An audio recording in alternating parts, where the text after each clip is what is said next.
भूषित करारेण विनीतदाभास पीतांबराय तरुणबिंबे फलाधरोष्टाय गुरुजेन्द्र सुंदर मुखारविंदे नेत्रां कृष्णाय परम किमं तत्त्वमहं न जाने।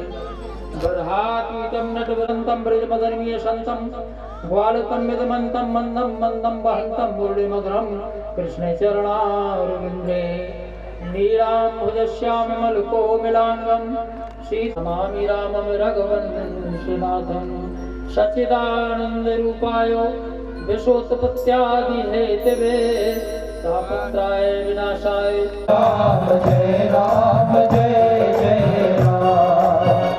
कौशल्या के प्यारे राम, कौशल्या के प्यारे राम, कौशल्या के प्यारे राम, कौशल्या के प्यारे राम। श्री राम जय जय राम, श्री राम जय राम जय जय राम, श्री राम जय राम जय राम, श्री राम जय राम जय जय राम। जनक दुलारी सीताराम, जनक दुलारी सीताराम, जनक दुलारी सीताराम, जनक दुलारी सीताराम। श्री राम जय राम जय राम,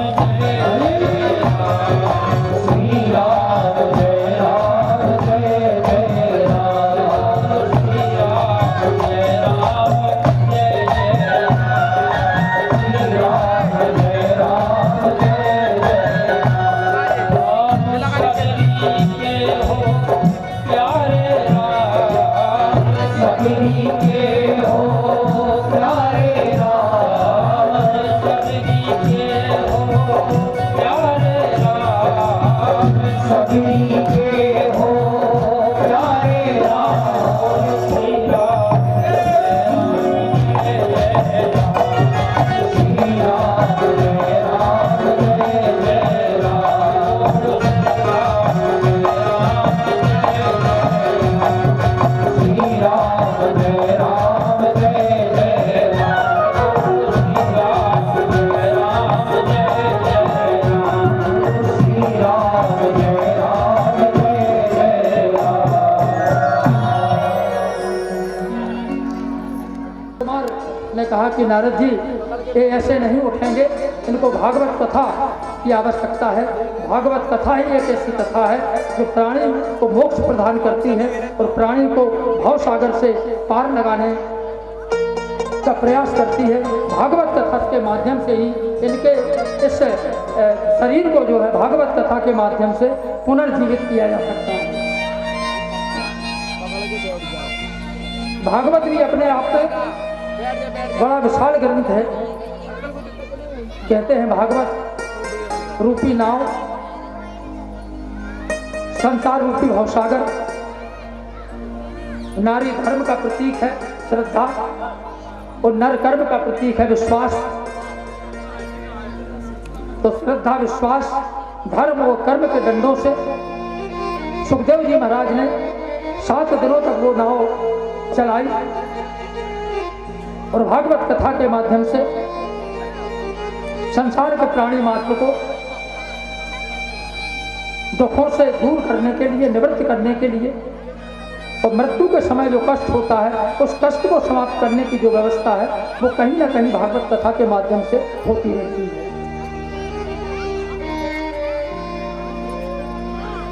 भागवत में भी जब समावेश होता है तो भासे भक्ति, गासे ज्ञान, वासे वैराग्य और तासे तप। ज्ञान वैराग्य भक्ति और तप जब इन चारों का समर्पण होता है तो इनके समर्पण भाव से, इनके समर्पण से भागवत जैसे ग्रंथ की रचना होती है। तो भागवत में चारों चीजें छिपी हुई रहती हैं, भक्ति, वैराग्य, तप और ज्ञान। इन्हीं के माध्यम से पूरी भागवत मैया जो है वो 7 दिनों तक सुखदेव जी के माध्यम से प्रवाहित होती रहती हैं। इस तरह से जो है ऋषियों ने कहा कि जब तक इन्हें भागवत कथा नहीं सुनाई जाएगी तब तक इनका इसी तरह से हाल रहेगा। यत् कृपा तमह वंदे परमानंद माधवम, यह मेरे गोविंद सरकार की कृपा है कि हम और आपको जो मानव तन मिला है ये बड़ा दुर्लभ होता है। मानव तन तो देवी देवताओं को नहीं मिलता है, जो मानव तन हमें मिला है वो हम किसी देवी देवता या किसी भगवान से कम नहीं है। कहीं ना कहीं हमारे ऐसे पुण्य प्रताप रहे होंगे कि हमें वो योनि मिली है, क्योंकि सारे शास्त्रों में सबसे श्रेष्ठ जो योनि है वो मानव योनि माना गया है। दुर्लभो मानसो देहो देहि क्षण भंग रहा तत्कापि दुर्लभो वैकुंठ प्रिय दर्शन।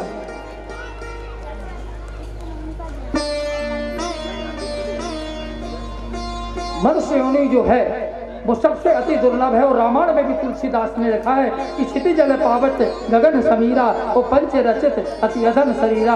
5 तत्वों का ये 5 भौतिक शरीर जो है ये हमारे अंदर ही तो समाहित है, हमारे शरीर के अंदर समाहित है। जल हमारे अंदर है, वायु हमारे अंदर है, अग्नि हमारे अंदर है, ये सारे तत्व हमारे शरीर में समाहित हैं, जिनके द्वारा ये 5 भौतिक शरीर हमारे जीवन में बना हुआ है। और यह जो 5 भौतिक शरीर, यह जो मानव रचना हमें मिली है, यह केवल गोविंद सरकार की कृपा से ही हमारे जो कृपा से है वो हमें मिली है। इसका सदुपयोग जो है, इसका उपयोग जो है, इसकी सार्थकता जो है, इसका परिमार्जन जो है, अगर वो हमें सार्थक रूप में करना है तो केवल ठाकुर जी की कृपा से, भागवत मैया के माध्यम से ही हम इसे पूर्ण कर सकते हैं। 88,000 ऋषियों ने सूत जी से कहा कि प्रभु ऐसी कथा सुनाइए जो हमारे कानों को प्रिय लगे। उन्होंने कहा कौन सी कथा? तो सारे ऋषि बोले कि कथा सारम मम कर्ण रसायनम, ऐसी कथा जो हमारे कानों में रस भर दे। सूत जी ने कहा अगर ऐसी कथा है तो वो केवल भागवत कथा ही ऐसी है जो कानों को प्रिय लगती है, कानों में रस घोर देती है। और जीवन में जो आनंद है, आनंद के भीतर जो व्याधियाँ छिपी हुई हैं, उन व्याधियों को कहीं ना कहीं भागवत कथा के माध्यम से उसके बाहर निकालने का प्रयास करती रहती है। तो ऐसी कथा जो है वो भागवत कथा ही है। और यह वो कथा है जो सुखदेव जी महाराज ने 7 दिनों तक राजा परीक्षित को सुनाई थी और उन्हें इस मोक्ष से पार करने की व्यवस्था करवाई थी। देवता लोग सुखदेव जी महाराज के पास गए, बोले महाराज ये अमृत कलश ले लो और भागवत सुना दो। सुखदेव जी महाराज ने कहा कि ये तो असंभव है, ये तो असंभव काम है कि अमृत ले लूं और भागवत सुना दूं, क्योंकि यह कथा जो है, यह कथा तो केवल मानव मात्र के लिए बनी है। भागवत से तुम्हारे देवत्व के अमृत से देव और मनुष्य अमर हो सकता है, लेकिन उसे मोक्ष नहीं मिल सकता। मोक्ष तो केवल भागवत के माध्यम से मिल सकता है। और तुम्हारे अमृत और भागवत में इतना ही अंतर है जितना अंतर कांच और मणि में होता है। तुम्हारा अमृत तो कांच है और भगवान की जो कथा है, भागवत कथा है, ये तो मणि है। मणि सबको थोड़ी मिल जाती है। काल व्याल मुखग्रास दास निर्णय हेतु सारी भागवत कथा जो है इन्हीं 2 बिंदुओं पर चलती है। असंभव को संभव बनाना, पूजक को पूज्य बनाना, साधना को साध्य बनाना और आराधना को आराध्य बनाकर मनुष्य को मोक्ष मार्ग पर ले जाने के लिए जो सबसे प्रमुख, सबसे सुंदर कथा है वो केवल भागवत कथा ही है। और उस पूरी भागवत कथा का एक ही सार छुपा होता है कि है भागवत कथा का सूत्र। और इन तीनों में तीनों छिपे हुए हैं कि हरि के आदि में जो है विष्णु जो हमारे त्रितापों का हरण करते हैं।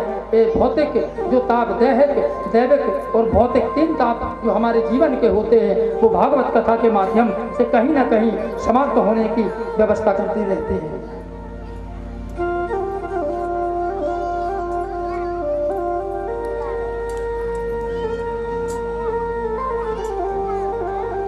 सत्संग से संत कृपा मिलती है। सत्संग से संत कृपा मिलती है, सत्संग से भगवत कृपा मिलती है। हम सब ने परम पूज्य दद्दाजी महाराज का या और भी संत हैं, सबका हम कहीं ना कहीं सत्संग करते रहे हैं और उन्हीं की कृपा है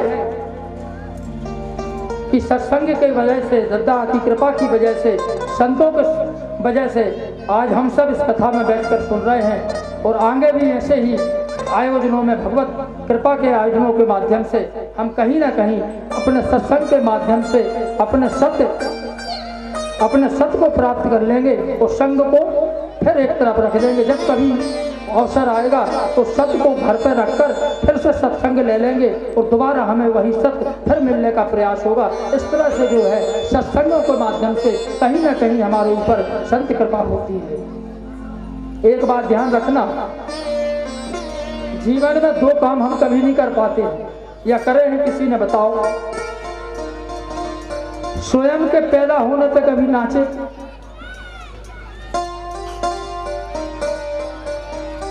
स्वयं के पैदा होने पे कभी नचे और स्वयं के मरने पे कभी रोए। दो चीजें जीवन में हम कभी नहीं कर पाते। आगमनाचा पुनरागमनम, पुनरागमनम विशेष थे तो दयोर मध्य कर्तव्यम जीवनम व्यर्थ परांतम। जब आते हैं तो कभी हंस नहीं पाए और जब जाते हैं तो कभी रो नहीं पाए। हंसने वाले भी दूसरे हैं और रोने वाले भी दूसरे हैं। तो कबीर ने बहुत सुंदर बात लिखी कि कबीरा जब हम पैदा हुए तो जग हंसा हम रोए। अगर हम जीवन में रो पाए हैं तो पैदा होते समय रोए हैं। जब बालक पैदा होता है तो जब भीतर से किलकारी की आवाज आती है बाहर तो लोग ढोल धमाके बजाने लगते हैं, नाचने लगते हैं कि चलो बिटिया के यहाँ, बहू के यहाँ नन्हा सा प्यारी सी बिटिया और प्यारा सा बेटा पैदा हो गया। जीवन की विडंबना आप देखिए, कल्पना तो करिए कि पैदा होने में हम रो रहे हैं, हंस नहीं रहे, लेकिन हंसने वाले दूसरे खड़े हैं। तो कबीर जब हम पैदा हुए सो जग हंसा हम रोए। और ऐसी करनी कर रे कबीरा कि हम हंसे जग रोए। जाने में कभी रो नहीं पाए और जब हम जाते हैं तो लोग रोते हैं, हम तो हंस ही नहीं पाते। लेकिन जीवन में कुछ ऐसा कर जाओ। कभी कभी देखते हैं जब किसी की मुक्ति यात्रा जाती है जीवन में, हम सब खड़े रहते हैं। उन्होंने कहा कौन? पहले भैया हीरा है तो चलो रो, हीरा है तो चलो वो खेल खत्म है। एक आह जीवन में निकलती है, उसकी मुक्ति यात्रा में हम गए नहीं गए, लेकिन उस आह ने, उस दुख ने, उस एक क्षण के कलेश ने हमारे मन को, हमारी आत्मा को उस मुक्ति यात्रा के साथ कर दिया। बड़ी विडंबना है जीवन की। तो कर्म ऐसा करो कि अगर जीवन में हम हंस नहीं पाए तो हंसते हुए जाएं और फिर लोग हमारे ऊपर रोए कि यार सच में व्यक्ति था चला गया। हमारे यहाँ भी कल एक गिरिराज दादा, गिरिजा शंकर दादा, धन्य है मुक्ति, इस आयोजन की कलश यात्रा में शामिल हुई। बताओ आप,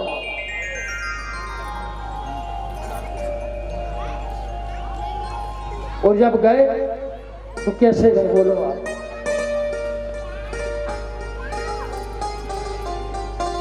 ये है आना जाना और बीच में रुक जाना। आए थे तो एक दिन जीवन से जाना भी पड़ेगा, लेकिन आने के बाद और जाने के पूर्व यदि हमने जीवन में कुछ कर लिया तो हमारा आना भी सार्थक, इस संसार सागर से जाना भी सार्थक और बीच में रुक जाना भी सार्थक। बस आंख में चोरी का ही तो खेल है। वो खेल कितना है कि चंद्र लम्हों का किस्सा है, चंद्र लम्हों का किस्सा है, जिंदगी मौत का एक हिस्सा है। सुई और धागे का ही तो खेल है। बगैर धागा डाले सूजी से कपड़ा सिल लो जब जाने। तुम कहो जिंदगी भर रहे मौत ना रहे तो नहीं।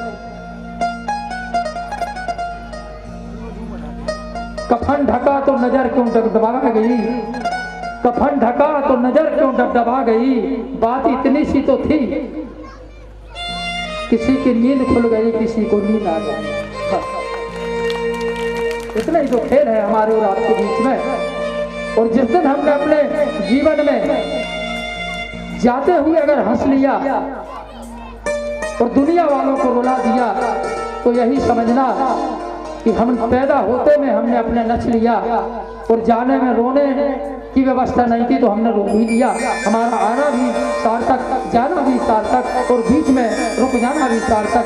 हमारे जीवन की अर्थव्यवस्था, हमारे जीवन की सार्थकता की जो व्यवस्था है वो तीनों व्यर्थ बात के। कथा भागवत से व्यक्ति डेली एक संत की कथा में जाया करता था। 4-5 दिन हो गए,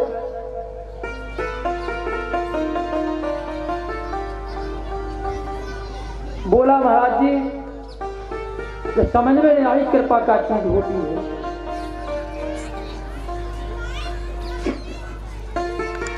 हमने प्रतिज्ञा कर ली कि, उसने प्रतिज्ञा कर ली कि आज मैं भोजन नहीं करूंगा। प्रतिज्ञा कर ली, घरे गए। घर जाके उसने चिंतन किया कि अरे यार घर पे ऐसा ना हो कि ये छोले भटोले बने हैं तेरा मन अगर खराब हो गया। तो उसने कहा क्या किया जाए, तो गांव से बाहर आकर बैठ गया। गांव के बाहर बैठा तो गांव के बाहर छोटी छोटी दुकानें नहीं रहती चाय पान की, तो करैया में समोसा सेक रहे थे। करैया में उसे लगा कि समोसा सेक रहे कहीं मन खराब ना हो जाए। उसने कहा चलो जंगल में चलते हैं। वो जंगल में जाके पेड़ पे चढ़ गया। एक संत जी आए, उनने लकड़ी लगाई, वो भगवान की भोग लगाने के लिए उनने खीर चढ़ा दी और खीर चढ़ाकर गंगा स्नान के लिए महाराज जी चले गए। अच्छा, उसी समय जंगल के कुछ डाकू पहुंचे। डाकू आए तो उनने देखा कि बहुत बढ़िया यार खीर, यहाँ तो खीर चढ़ी है, खीर बन गई और भूख भी लगी है, ये ठीक रहा। अब डाकुओं का जो सरदार था उसने विचार किया, उसने कहा ये खीर तो चढ़ी है लेकिन ऐसा ना हो किसी ने दुश्मनी भजाने के लिए खीर में जहर डाल दिया हो। तो डाकुओं के सरदार ने आदेश दिया कि आसपास देख लो, यदि कोई व्यक्ति दिखे तो उसको पकड़ के ले आओ।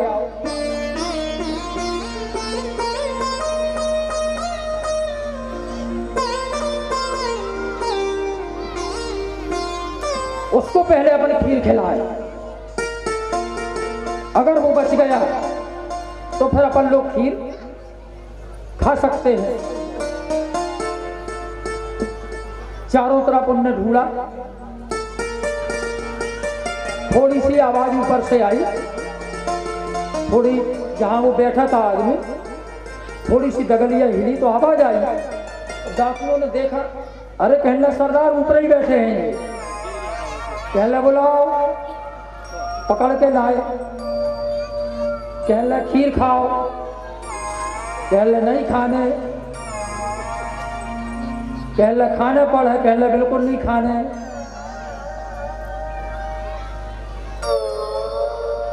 डाकू को सरदार ने कहा इसको मारो। उसको पिटाई लगाई, मार मार के एक मारता जाए और जैसे ही मुंह बाहर तो खीर मुंह में उसके डाल दें, पिटाई नहीं होती। फिर एक लट्ठ घालो, फिर खीर डाल दे। 15-20 मिनट देखे, कहने लगे आँखी माखी तो नहीं फेर रहो, कहने लगे नहीं। देखा उनने आधा घंटा, कहने लगे खीर सही है, खीर में कोई जहर है नहीं है। अब गया लौट के गया संत के पास। ओ संत ने बोला क्यों भाई, कृपा मिली? कह ले महाराज कृपा नहीं मिली, लट्ठ जरूर घल गए हैं। कृपा नहीं गिरी, लट्ठ जरूर घल गए हैं 4 सठैया। कह ले कैसे? बताने की ऐसी ऐसी घटना हो गई। कह ले यही तो कृपा है, तुम भूखे हते लेकिन ठाकुर जी को भूखा नहीं रखना था तो मार मार के खिलाया उन्होंने कि बेटा खाओ। ये है संत कृपा। जीवन में तुम कुछ भी कर लो, लेकिन अगर संत कृपा जीवन में एक बार हो गई, संत कृपा का तू दुर्लभ नहीं। अगर जीवन में संत कृपा एक बार हो गई, सब कुछ संभव है।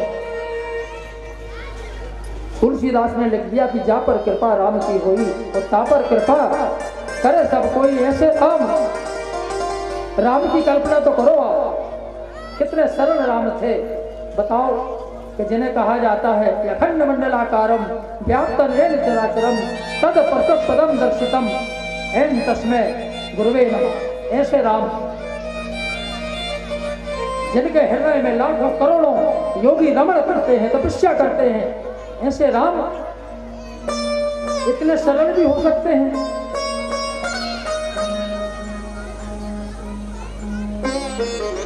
अतुलित बल धामम, अतुलित बल, अतुलनीय बलशाली, अतुलनीय नम्रता, अतुलनीय विनम्रता।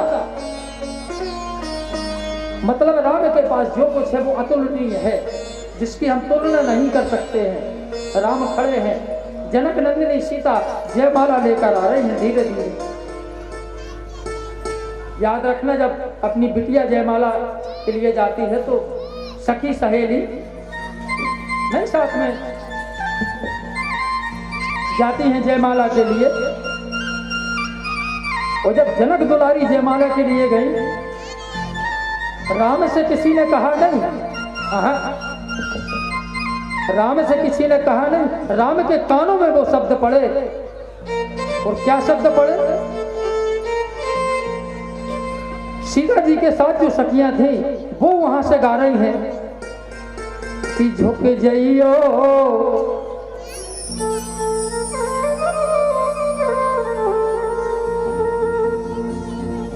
झुक जइयो जरा रघुवीर।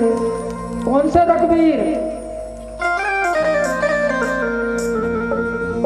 रघुकुल वाले, अयोध्या वाले रघुवीर नहीं, तुलसीदास वाले रघुवीर, जिसमें तुलसी ने लिखा है कि रघुकुल रीत सदा चली आई, ओ प्राण है जाहि पर बचन न जाई। ऐसे रघुवीर जब कानों में सखियों की आवाज पड़ी कि झुक जइयो जरा रघुवीर, अरे लली मोरी छोटी सी। जैसे ही राघवीर सरकार के कानों में ये शब्द पड़े कि झुक जाइयो जरा रघुवीर, लली मोरी छोटी सी, धन्य है रे राम। राम ने अपना सिर झुका लिया, पृथ्वी जगदगायमान करने लगी, आकाश से तारे छूटने लगे।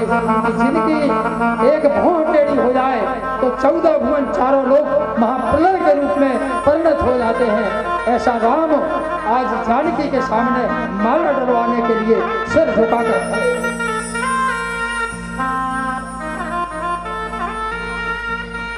राम की कल्पना आप देखिए, ऐसे राम है कि जा पर कृपा राम की होई, ता पर कृपा करें सब कोई। जब जनक दुलारी पहुंची तो धीरे से कहा कि प्रभु ये क्या कर रहे हो, कि नहीं हो रही। अब बात हो रही है माया और मायापति की। माया मायापति और हम सब मायावी। मायापति के पीछे माया चलती है और माया के पीछे मायावी चलते हैं।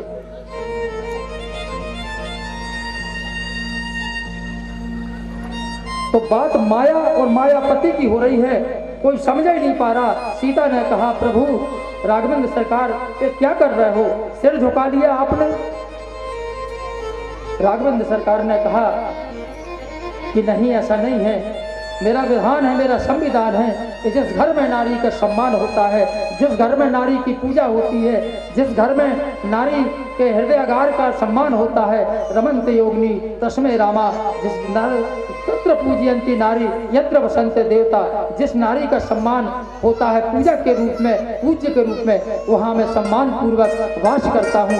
मैं तुम्हें डर नहीं रहा, मैं तुम्हारा सम्मान कर रहा हूँ क्योंकि तुम्हारी अर्धांगिनी हो। मेरा दायित्व बनता है कि मैं तुम्हारा सम्मान करूँ, इसलिए मैंने अपना सिर नीचे झुका लिया है।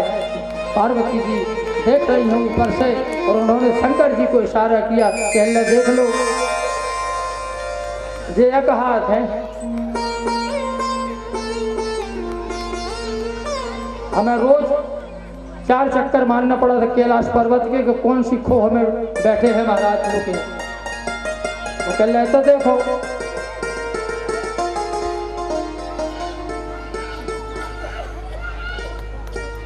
तो भोलेनाथ ने कहा कि ये तो अपनी अपनी बात है पार्वती, दुनिया में सुखी एक ही थोड़ी है।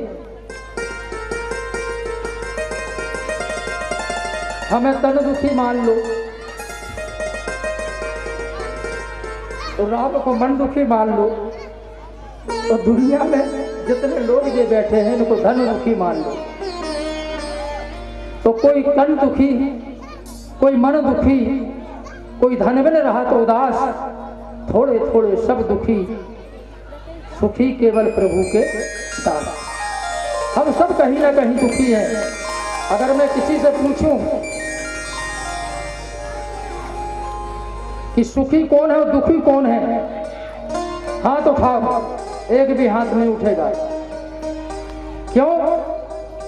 क्योंकि ये हम निर्णय ही नहीं कर पाएंगे बैठकर। एक चिंतन जीवन में आ जाएगा कि यार दुखी है या सुखी है, दुखी है कि सुखी है, बस। बाकी कल्पना आप करते रहोगे लेकिन निर्णय नहीं कर पाओगे कि हम दुखी हैं कि सुखी हैं, क्योंकि जीवन में दोनों चीजें हमारे पास हैं और जब दोनों होती हैं एक सी, तो ना किसी को आप छोटा कर सकते हैं और ना किसी को आप बड़ा कर सकते हैं। यदि जीवन में सुखी रहना है, तन दुखी रहो, मन दुखी रहो, धन दुखी रहो, लेकिन अगर जीवन में सुखी रहना है तो बस ठाकुर जी गोविंद सरकार के चरणों में अनुराग बनाकर जीवन बता दो। अगर तुम समर्पित हो जाओगे तो तुम्हारा दुखी तन भी समर्पित होगा, दुखी मन भी समर्पित होगा और दुखी धन भी समर्पित होगा। जब ये तीनों चीज समर्पित हो जाएगी तो आपसे बड़ा भाग्यशाली और आपसे बड़ा सुखी व्यक्ति इस दुनिया में दूसरा कोई नहीं हो सकता है। करोड़ों के व्यापार चल रहे हैं, बड़े बड़े सेठ लोगों के हवाई जहाज चल रहे हैं, बड़ी बड़ी मिलें चल रही हैं, लेकिन अगर चाहें तो 1 लाख रुपया 10 लाख रुपया प्रतिदिन अपने ऊपर खर्च कर सकते हैं। कल्पना करिए आप, 10 लाख रुपया प्रतिदिन खर्च करने वाला व्यक्ति मीठी चाय नहीं पी सकता है। अरे बाप रे भगवान, बताओ आप। टाटा बिरला अंबानी हिरंज पूरे संसार में राज कर रहे हैं, मीठी चाय नहीं, नमक की नोन की डगलियादारी चाय पी रहे हैं। क्या काम का ये धन? अरे धन तो वो है जिसका एक हक, जिसका एक अंश। धन हमारा भोजन है, परमात्मा ने जो दिया है वो भोजन है सब। और अगर उसमें से थोड़ा सा भोग ठाकुर जी के लिए जीवन में अगर आप निकाल दोगे, उनके लिए तन का भोग निकाल दो, थोड़ा सा कपड़ा, इतनी सी तो लगना ही है, इतनी सी झमुलिया में बेचारे बैठे रहते हैं। खूब कपड़ा ले लो, साड़ी जितनी चाहो ना ले लो, कुर्ता पैजामा बेल बाटम सूट बूट पहरा लो, इतनी सी झमुलिया भर, इतने बड़े कपड़ा में से इतनी सी झमुलिया, अरबों की प्रॉपर्टी संपत्ति जायदाद में से इतना सा भोग।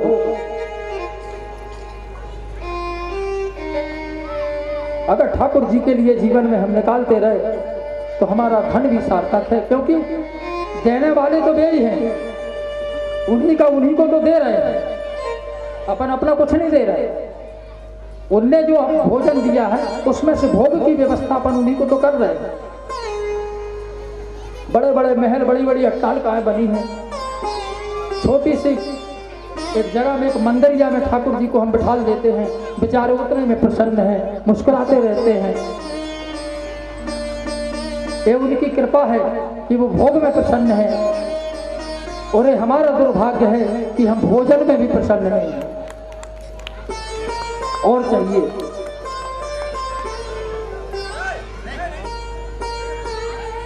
संतुष्टि जीवन में बहुत जरूरी है।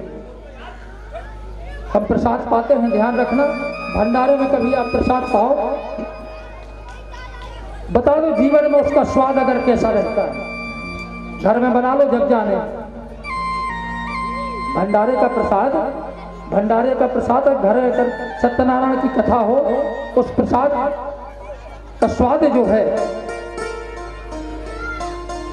और 4 रिश्तेदार आ जाओ, सोचो कि उधर सत्यनारायण की कथा भई थी, उधर घाई मटर की सब्जी बना रहे, भला बन जाए जब जाने हम, क्योंकि वो भगवान का प्रसाद बन रहा था, और जो रिश्तेदारों का भोजन बन रहा है, प्रसाद नहीं बन रहा, भोजन, और वो प्रसाद तैयार हुआ था। तो प्रसाद और भोजन का मेल स्वाद कभी एक नहीं हो सकता है, भोजन से भोग निकल सकता है। तो भगवान के लिए भोग निकालो, और जीवन में यदि सार्थकता जीवन में करना है तो बस यही है कि संत कृपा कछु दुर्लभ नहीं, संत के जीवन में कृपा एक बार हो जाए। आज दुखी मन से, आज आत्मदेव एक बड़े संत थे, दुखी मन से बेचारे चले आ रहे हैं,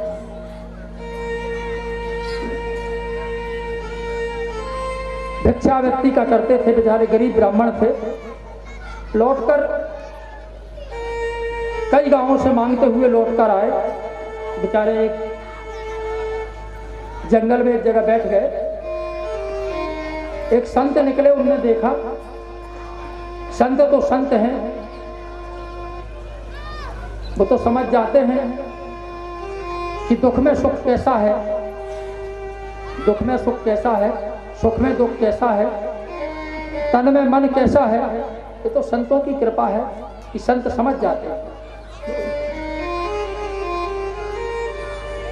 संत भी समझ गया कि आत्मदेव ब्राह्मण बेचारा गरीब ब्राह्मण है, दुखी है, और चूंकि दुखी इसलिए है कि वो समझ गया कि संतान नहीं है इसके यहाँ, ब्रह्मदेव आत्मदेव के यहाँ, इसलिए बड़ा दुखी है। उनने फल आत्मदेव को दिया, बोले ये पत्नी को दे देना, वो खा लेगी।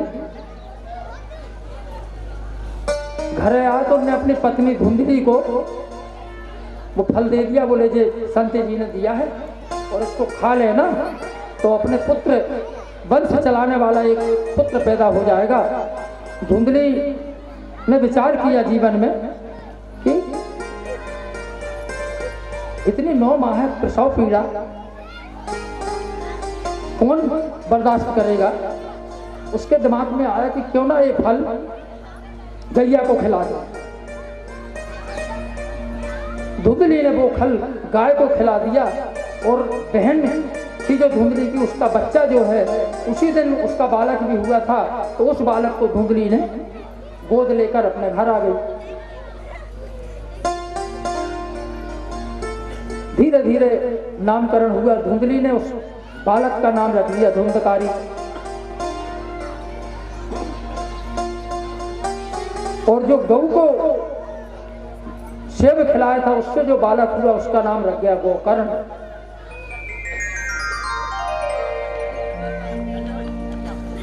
धुंधकारी के जो आचार विचार थे, जो कर्म थे, वो बड़े बहुत ही पापी किस्म का निकला। वो माँ को मारता, बाप को मारता, वेश्यावृत्ति करता, चोरी डकैती डालता, विभिन्न प्रकार के इस तरह के पाप करता हुआ पूरे गांव के लोग, पूरे क्षेत्र के लोग उससे बड़े परेशान रहते थे। और आज कल्पना इस युग में करो तो उस समय तो एक ही धुंधकारी था। आज तो गांव गांव में, घर घर में धुंधकारी है। धन्य है। किस रावण की बाहें काटूं, किस लंका को आग लगाऊं। कितने रावण पैदा हो गए हैं, कितने धुंधकारी इस युग में पैदा हो गए हैं कि किस रावण की बाहें काटूं, किस लंका को आग लगाऊं। घर घर रावण, पग पग लंका, इतने राम कहां से लाऊं। कलयुग में इतने धुंधकारी पैदा हो गए हैं, इतने रावण पैदा हो गए हैं कि जीवन में राम पैदा ही करते करते आधा युग निकल जाएगा।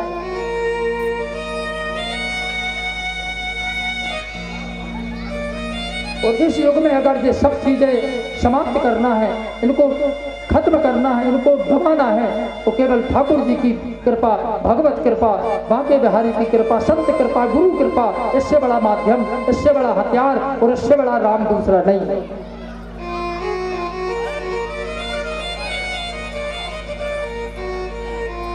धुंधकारी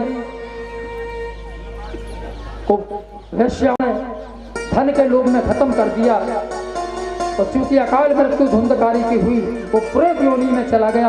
और जब प्रेत योनि में गया, यहाँ गोकर्ण जो है, गोकर्ण बड़े विद्वान बालक निकले। और जैसे ही वो विद्वान निकले तो भागवत कथाएं, विभिन्न प्रकार के पुराण, सत्संगों का, संतों का सत्संग, संतों का सम्मान गोकर्ण करने लगे। धीरे धीरे एक बार धुंधकारी ने अपने भैया से कहा कि भैया मुझे तार दो और मैं चला गया हूँ। उन्होंने कहा उपाय क्या है? तो एक संत ने बताया कि इन्हें 7 दिनों तक भागवत कथा, 7 दिनों तक धुंधकारी को भागवत कथा सुनाओ। एक हरीरे बांस में जो 7 गांठों का बांस हो, उसमें नारियल बांधकर 7 दिनों तक धुंधकारी को कथा सुनाओ। प्रतिदिन एक गांठ चटकती जाएगी। 7 दिनों में 7वीं गांठ जैसे ही चटकेगी, ये समझ जाना कि धुंधकारी जो प्रेत होने में था, उसका उद्धार हो गया।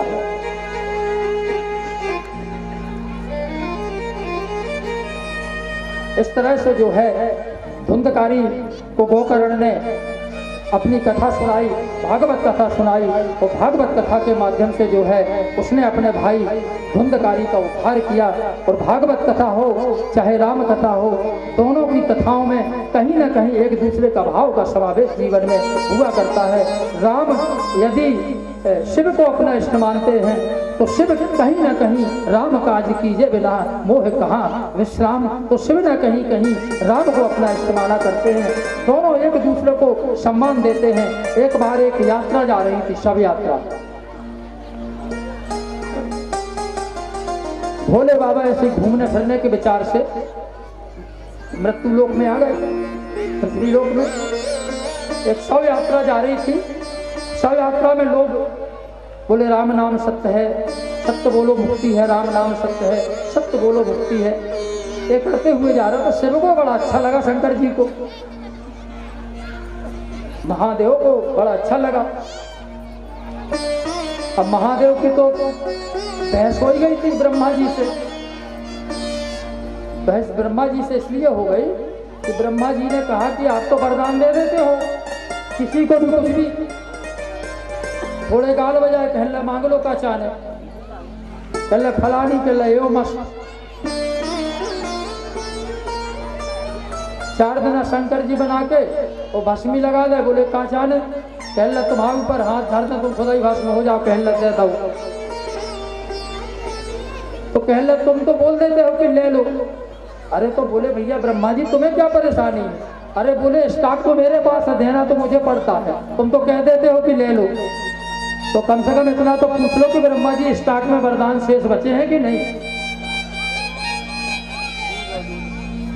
इस तरह से राम जो शब्द उनके कानों में पड़ा, शंकर जी के बड़े प्रसन्न हो गए और वो भी पीछे पीछे शव यात्रा के जाने लगे। बोले जहाँ मेरे इष्ट, जहाँ मेरे राम का नाम जा रहा है वहां जाकर तो देखूं कि क्या है। मुक्ति धाम में पहुंचे। मुक्ति धाम में जैसे ही पहुंचे तो वहां भी राम नाम सत्य है की ध्वनि हो रही थी। लोगों ने उस व्यक्ति को उठाया, लिटाया और उसमें लिटाकर उसको अग्निदाह दिया गया और उसकी जब भस्म समाप्त हो गई तो शिव ने वो भस्म जो है अपने शरीर पर धारण कर ली। नारद जी खड़े थे।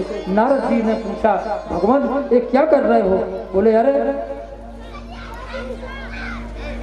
जिसके राम के नाम में इतनी ताकत है कि वो व्यक्ति के जीवन को मुक्त कर सकता है, उसके भस्मी में कितनी ताकत नहीं होगी। मैंने तो लपेट लिया अपने शरीर में। कल्पना करिए, आप अपने विचार को ले जाइए आप उज्जैन, महाकाल की नगरी उज्जैन में अपने चिंतन को ले जाइए। तो चलिए बनारस के उस हरिश्चंद्र घाट पर जहाँ लाखों मुर्दे प्रतिदिन जलते हैं और एक मुर्दे की भस्मी उठाकर बाबा के लिए चढ़ाने के लिए ले जाई जाती है। उस मानव शरीर की कल्पना कीजिए, उस मानव जीवन की कल्पना कीजिए कि जिसके भस्मी विश्व के संहार कर्ता के ऊपर चढ़ने के लिए उठ के गई है। तो मानव शरीर की कल्पना करिए कि छेड़ दुर्लभे भंगुर है, जो क्षण भंगुर है, जो देह भंगुर है, वो भंगुर शरीर की जो भस्म बाबा को चढ़ने जा रही है। कल्पना कीजिए कि उसने उसके पूर्व जन्म के कर्म किया।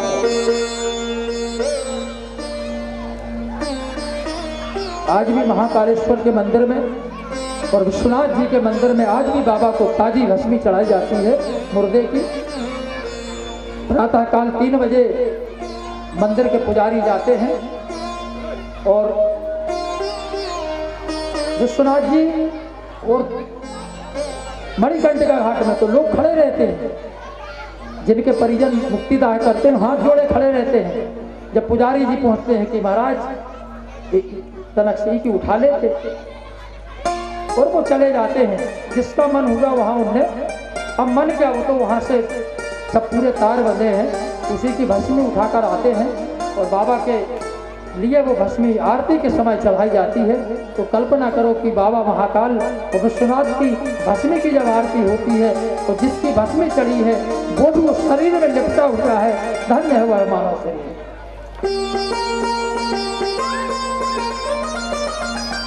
यही तो जीवन है। जीवन में आना जाना लगा रहता है, लेकिन आए हैं तो एक बार जाना पड़ेगा। तो जब किसी का जन्म होता है तो जन्म के साथ एक नई कथा जन्म लेती है, नई कथा का निर्माण होता है और फिर नई कथा के साथ अनेक प्रकार की व्यथाओं का निर्माण हो जाता है। आज अश्वत्थामा दौड़ रहा है, अश्वत्थामा भाग रहा है, तो मन में केवल एक ही कल्पना लिए हुए कि आज इस वंश में कोई जिंदा नहीं बचेगा, आज इस वंश में किसी को जीवित नहीं छोड़ा जाएगा। पांडव वंश में अभिमन्यु तो मर गया, लेकिन अश्वत्थामा के जीवन में चिंतन आया कि अभी एक व्यक्ति जिंदा है। और वो व्यक्ति कौन है जिंदा? उसने विचार किया, जीवन में कल्पना की कि उत्तरा के गर्भ में जो बच्चा पल रहा है वो इस वंश में नहीं रहना चाहिए, वो अभी जिंदा है। बस क्या था, अभिमन्यु ने अपना ब्रह्मास्त्र छोड़ दिया। उत्तरा के गर्भ में जो बालक पल रहा था उसके वध के लिए अभिमन्यु ने अपना ब्रह्मास्त्र छोड़ दिया। उत्तरा भी दौड़ी दौड़ी गई और बचने के लिए सारे 3 लोग 14 भुवन में दौड़ रहे, लेकिन सबने मना कर दिया कि ब्रह्मास्त्र का जो तेज है उसे कोई ठंडा नहीं कर सकता। इधर कन्हैया कृष्ण जी पांडवों से अपने घर जाने की विदाई ले रहे थे, तैयारी थी वापस लौटने की। रथ पर बैठे उसी समय एक देवी आई और ठाकुर के चरणों में लिपट गई। बोले ताहि ताहि महायोगेन देव देव जगत पते अरण्यम तद भवे तस्य यत्र मृत्यु क्रम कंदनम त्राहि मान के स्वाहा, त्राहि मान के स्वाहा, त्राहि मान के स्वाहा, रक्षा करो। कन्हैया ने तिरछी नजर से देखा एक नज़र चारों तरफ डाली कि दुनिया वालों का सहारा तो नहीं है। उन्होंने कहा नहीं, इसके पास तो सहारा ही नहीं बचा है, कौन सहारा करेगा। उन्होंने उत्तरा से कहा देवी घबराओ मत, मैं तुम्हारी रक्षा करूंगा। और प्रभु अंगुल का रूप धारण करके उत्तरा के गर्भ में समाहित हो गए। और जैसे ही अभिमन्यु का अग्नि बाण गया, उन्होंने अंदर से उस अग्नि बाण का जो तेज था उसको समाप्त कर दिया और उत्तरा के गर्भ से एक बालक ने जन्म लिया। जैसे ही उत्तरा के गर्भ से एक बालक ने जन्म लिया, बड़े बड़े ऋषि मुनि, बड़े बड़े पुजारी बैठे थे, उनका नामकरण हुआ। नामकरण जब देखा तो उन्होंने देखा कि बड़े परीक्षण सा कर रहे हैं। अपन देखते ना, जब बालक, ध्यान रखना, जब बालक पैदा होता है उसकी भंगिमा आप देखना, वो ऐसा परिवर्तन पैर हिलाने में, आंख हिलाने में, गटा हिलाने में करता है जैसे उसने ये सब कभी कुछ देखा है। लगता है उसने कभी कुछ देखा है, वो सोच रहा है। तो ऐसे ऐसे वो बालक अपने हाथ हिलाकर चारों तरफ परीक्षण कर रहा है। विद्वानों ने कहा ये बड़ा बुद्धिमान बालक है, वो चूंकि चारों तरफ का ये परीक्षण कर रहा है। और नामकरण इसका जो है, सारे विद्वानों ने कहा कि आज से इसका नामकरण होगा परीक्षित। सत्य दिवसीय भागवत कथा में महाराजा परीक्षित का प्रवेश उत्तरा के गर्भ से हुआ। और भागवत मैया का शाब्दिक अर्थ जो है वो तो जब ही है जब सुखदेव के साथ परीक्षित रहेंगे।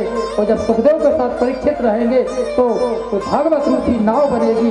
हम और आप जैसे लोगों के भाव सागर रूपी संसार सागर में नाव उतरेगी। श्रद्धा जो है वो नारी का धर्म है, विश्वास जो है वो नर का कर्म है। नारी के धर्म और नर के कर्म, श्रद्धा और विश्वास के दोनों दंडों से सुखदेव जी महाराज उस नाव को जीवन में आगे बढ़ाएंगे। राजा परीक्षित उसमें बैठेंगे और हम भी उस कथा के माध्यम से अपने जीवन को आगे बढ़ाने का प्रयास करते रहेंगे। लेकिन उसके लिए पूरी कथा में भगवत कृपा होना जरूरी है, क्योंकि कथा तो लाखों लोग सुनते हैं,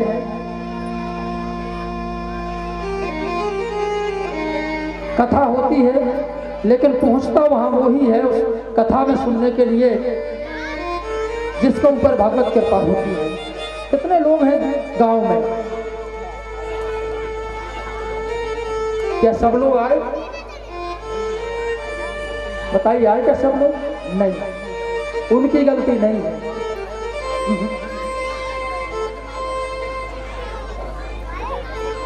गलती या तो बुलाने वाले की है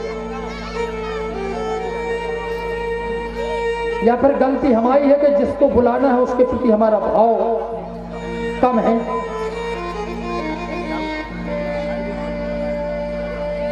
ठाकुर जी तो भाव के भूखे हैं। ठाकुर जी के विधान में, ठाकुर के संविधान में, बिहारी जी के धान में न गुण, न सद्गुण, न अवगुण, न भाव, न कुभाव, इनका कोई स्थान नहीं, कुछ नहीं। अपने प्यारे राम को रीझ बजो या खींच, उल्टो सीधो जामी है खेत परे पे बीज। बीज को कैसे डाल दो, खेत में डाल दो, इस छिड़क दो। 15 दिन बाद में कहने लगा सरसों कैसी आ रही, कहने ले आ रही शानदार सरसों भाई। शानदार कह के बोए थे। तो ठाकुर जी के प्रति भाव एक बार वो तो दो, कृपा की वो फसल होगी कि कभी जीवन में काट नहीं पाओगे।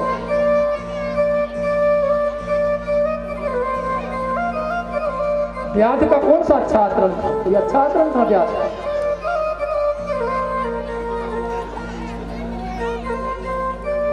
लेकिन गोविंद सरकार के गोदी में व्याध ने अपने प्राण तोड़े थे।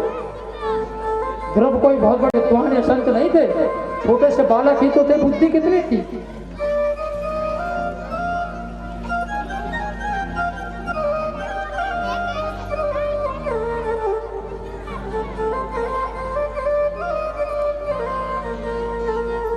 इस तरह से जो है उग्रसेन थे, यादव पति उग्रसेन कौन से बड़े बलशायक थे। विदुर थे, कौन को उत्तम जाति के थे। लेकिन सब जितने ये थे सब भगवान के बगल से निकले। सुदामा जी के पास महल अटरियां थी क्या? नहीं। आगे इसकी कथा होगी, लेकिन ये कौन सुदामा थे? ये साधारण सुदामा नहीं थे। ये वे सुदामा थे कि देख सुदामा की दीन दशा,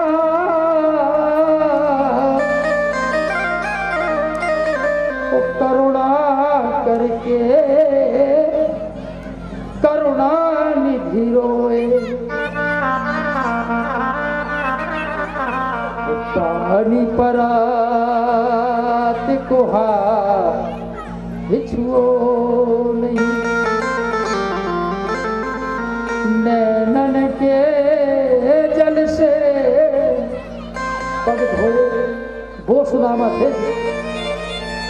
वो सुदामा मित्र थे कन्हैया जी के, जिनके चरणों का वंदन कृष्ण ने द्वारकाधीश में अपने आंसुओं से किया था। साधारण नहीं थे, लेकिन नहीं कुछ नहीं था, लेकिन भाव था। भाव ने मित्र बना दिया सुदामा को। तो हम अपना भी भाव आप और हम जीवन में बनाए। ठाकुर जी से मैं ही प्रार्थना करते हैं कि हम सब ने आपको समर्पित किया है। 7 दिनों तक अपनी वाणी, अपनी कथा, अपना पद, अपना सम्मान, अपना अहंकार, अपना अपमान, सब कुछ आपको समर्पित किया है। चौधरी परिवार का सब कुछ समर्पित है। बस कुछ क्षण के लिए थोड़ा सा आनंद ठाकुर जी, थोड़ा सा रस, थोड़ा सा ज्ञान, थोड़ी सी अपनी कृपा की वो लहर, तो थोड़ा सा जिज्ञासु बना दो कि 7 दिनों तक इस कथा में बैठकर ठाकुर जी मैं आपका गुणगान करता रहूं। मेरे चौधरी परिवार के सारे सदस्य और पूरा गांव आपके गुणगानों के माध्यम से इस सप्तदशी भागवत कथा का आनंद लेता रहे। बस राजा परीक्षित का मोक्ष हो चुका है। कल से आगे की जो कथा 2 दिवस की होगी, आगे राजा परीक्षित और सुखदेव जी महाराज, अब उनके बीच का जो वार्तालाप है, आगे की कथा जो अब आगे बढ़ेगी, वो हम भी इस व्यासपीठ के माध्यम से आपकी सेवा में उपस्थित होकर अपनी वाणी से, टूटी वाणी से कहने का प्रयास करेंगे। आज की प्रथम दिवस की भागवत कथा का अर्धविराम, अर्धविश्राम आज हम यहीं पर करते हैं। बोलिए वृंदावन बिहारी लाल।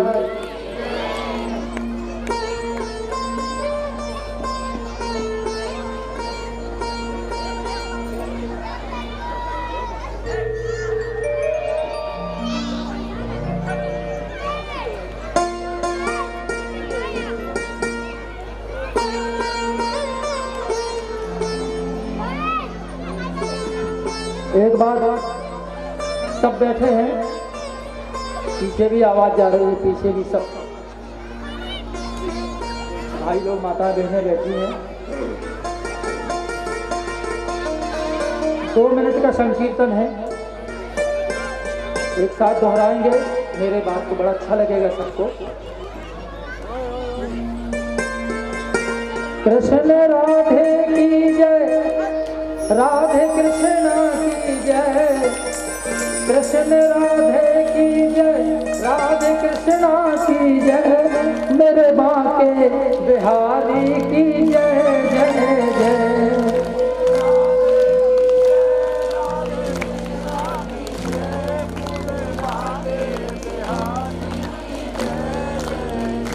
कृष्ण राधे की जय, राधे कृष्ण की जय, कृष्ण राधे की जय, राधे कृष्ण की जय, बंसी वाले कन्हैया की जय जय जय।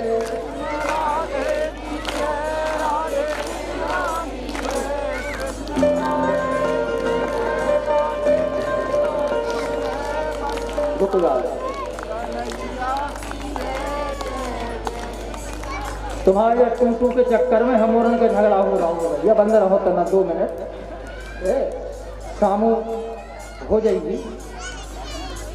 कृष्ण राधे की जय, राधे कृष्णा की जय, कृष्ण राधे की जय, राधे कृष्णा की जय, सबके बांके बिहारी की जय जय जय।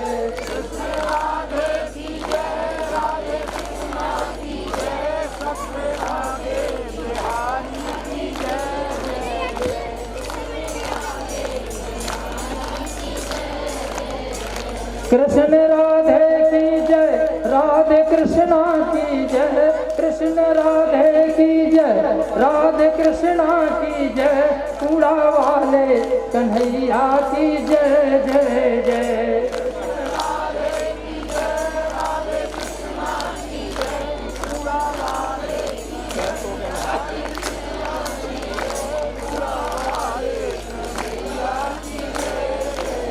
मोरे बांके बिहारी की जय जय जय, जय सबके बांके बिहारी की जय जय जय। कृष्ण राधे की जय, राधे कृष्णा की जय, कृष्ण राधे की जय, राधे कृष्णा की जय, बंसी वाले कन्हैया की जय जय जय।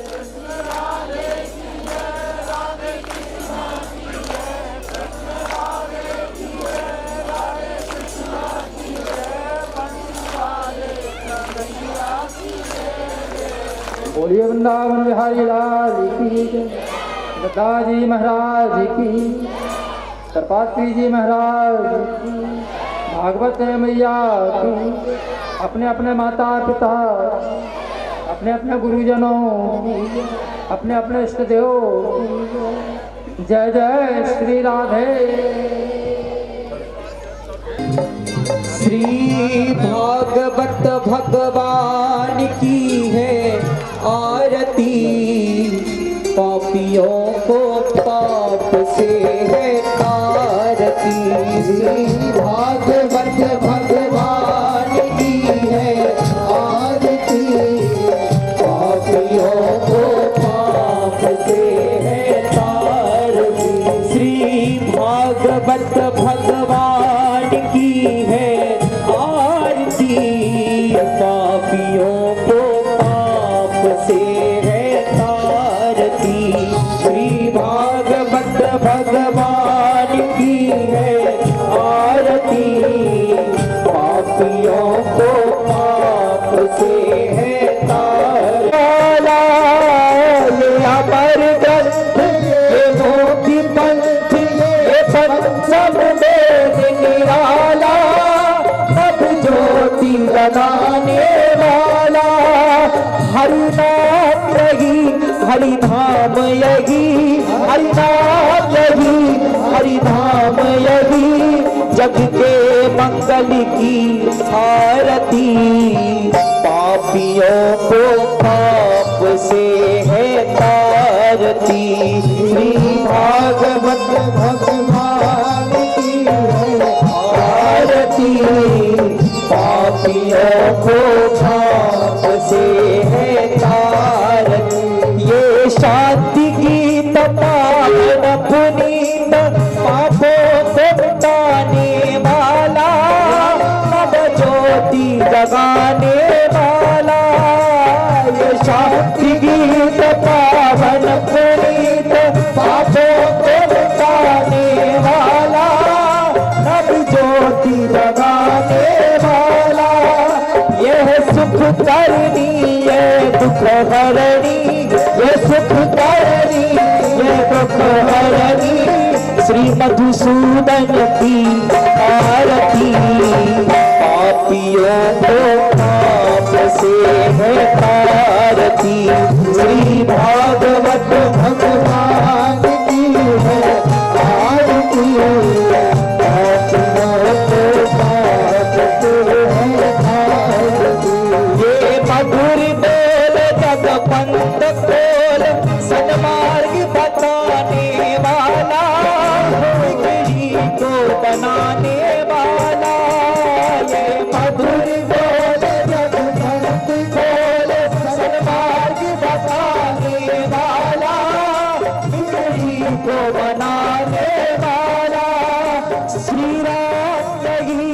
घनश्याम यही श्री राम यही घनश्याम यही प्रभु की महिमा की आरती